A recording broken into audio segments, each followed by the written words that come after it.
Basta a gente dar uma olhada rápida nesses últimos 4 meses, como eu quase comecei a fazer agora, 4 meses e meio já, né? Para a gente se deparar com a memória breve, mas muito intensa, da quarentena em nossas vidas. Ainda não acabou, mas já começamos a perceber alguns movimentos dos primeiros passos para um novo cotidiano, aqueles que eu prefiro falar do novo anormal que vem por aí. As experiências do confinamento são diversas. De alguma forma, ficamos todos vulneráveis, isso é uma certeza. E a outra certeza, nunca precisamos tanto da nossa própria companhia, de estar com nós mesmos. Afinal de contas, não temos outra opção, né?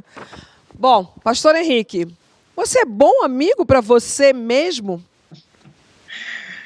Boa pergunta, Astrid. Eu estou cultivando e construindo essa amizade, aprendendo a me sustentar na minha própria companhia, porque nosso modelo de sociedade, muito individualista, muito competitivo, nos rouba essa possibilidade de desacelerar o tempo e desfrutar da própria companhia.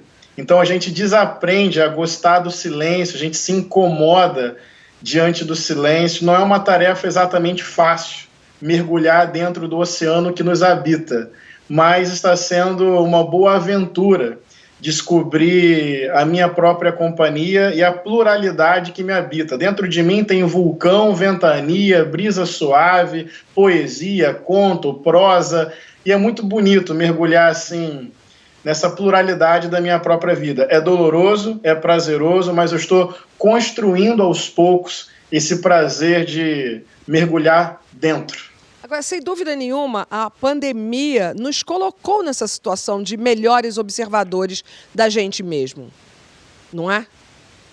Com certeza, foi o que eu falei, né? Esse modelo de sociedade muito frenético, muito acelerado, a gente não tem exatamente tempo para se reconhecer, para se acolher. Então a pandemia, que é uma situação evidentemente triste, e essa quarentena absolutamente necessária, esse distanciamento social para a gente cuidar da gente, cuidar do próximo, nos forçou a esse encontro com a gente. Sim. Nos forçou a desacelerar um pouco o tempo e aprender a olhar para dentro.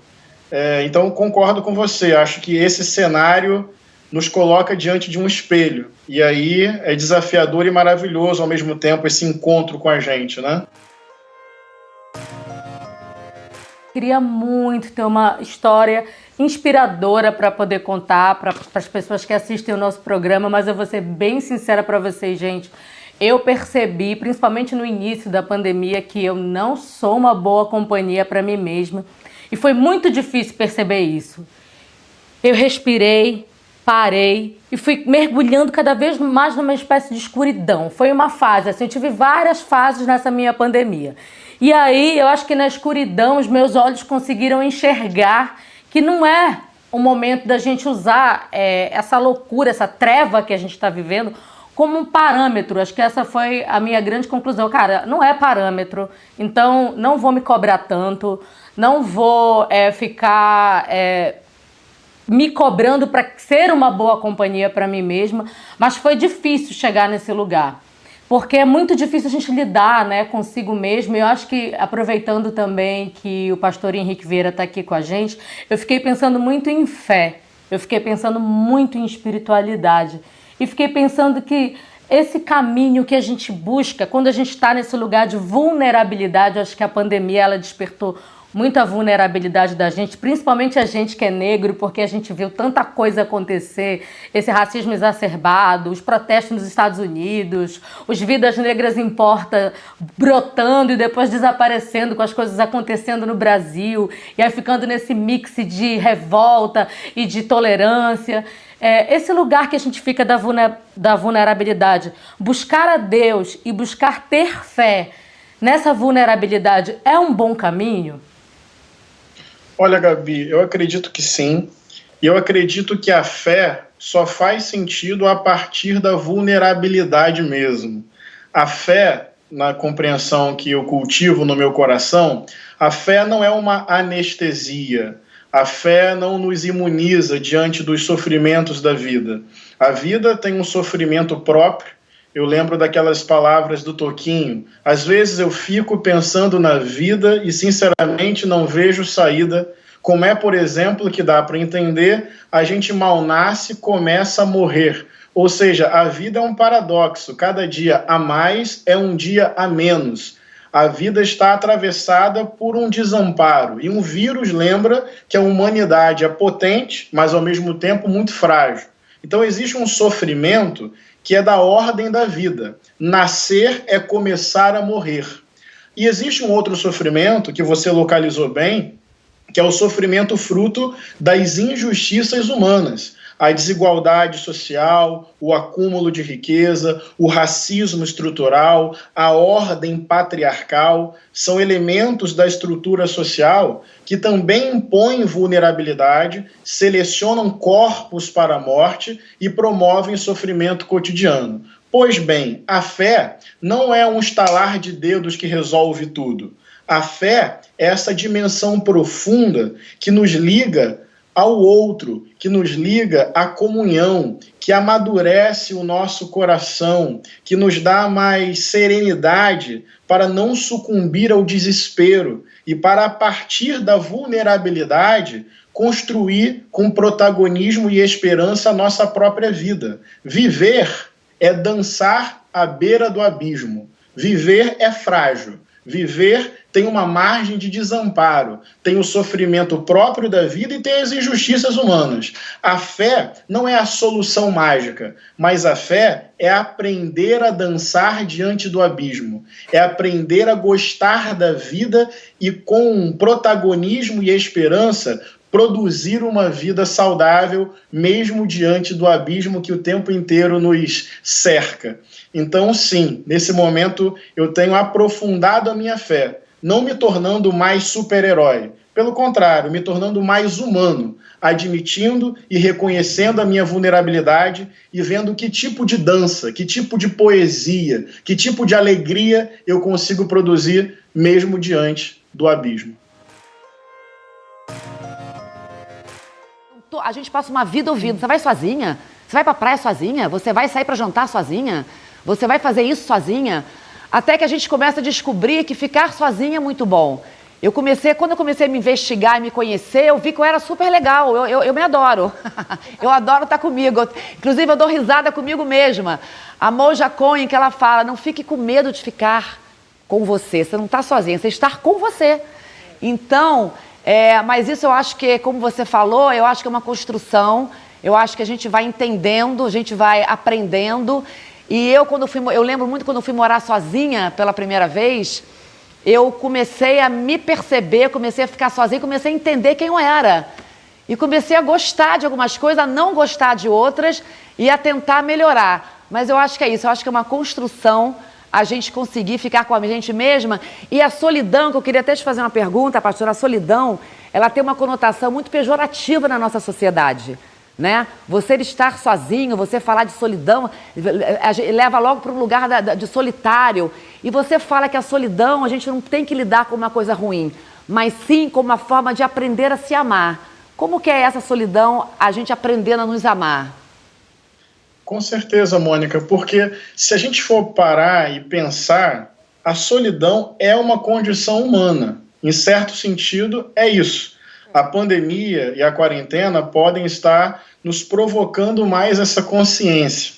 Mas esse lugar da solidão, ou alguns teóricos falam em solitude, enfim, esse lugar do encontro consigo é um lugar que a gente encontra nossas bagunças e os nossos tesouros e tudo isso ao mesmo tempo.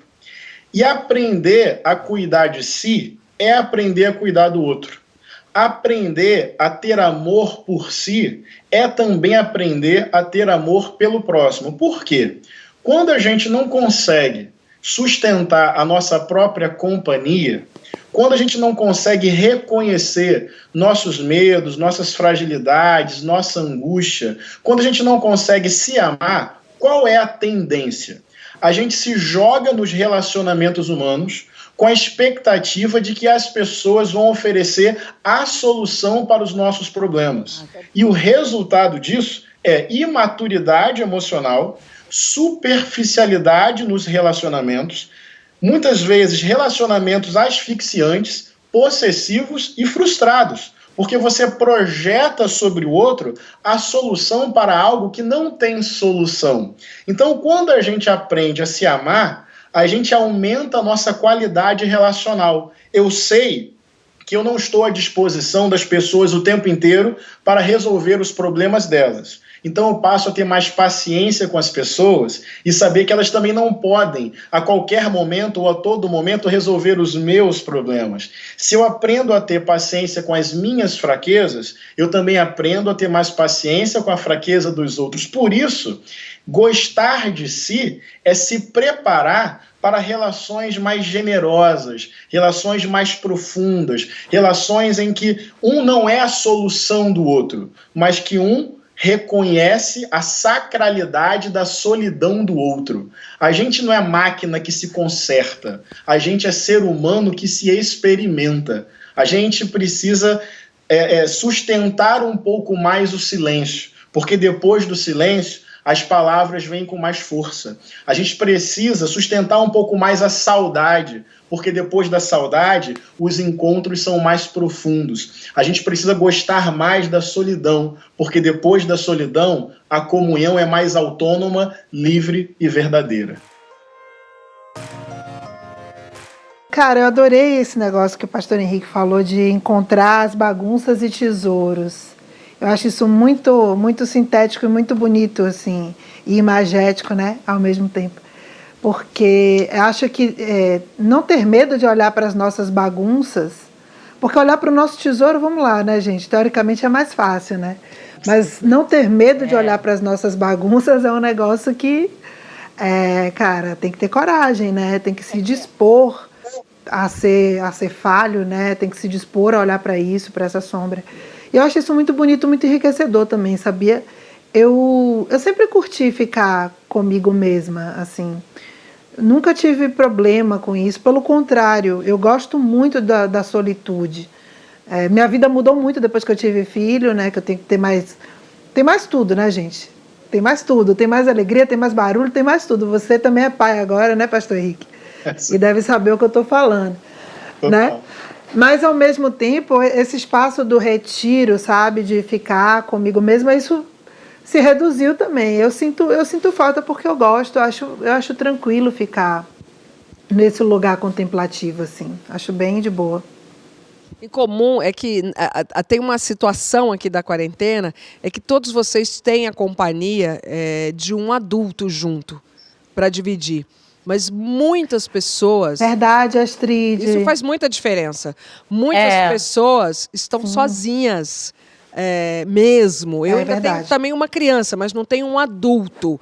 O que me colocou diante de mim real, porque às 8 horas da noite, quando a criança dorme, estou eu ali no silêncio daquela casa e com a minha companhia.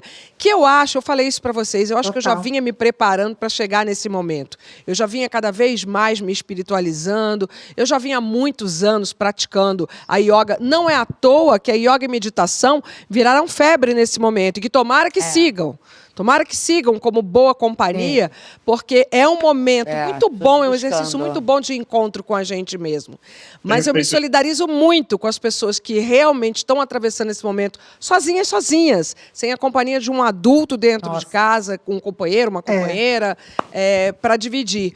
Mas que, como o pastor falou... Porque a diferença é quando você pode escolher, para interagir com essa companhia aí sua.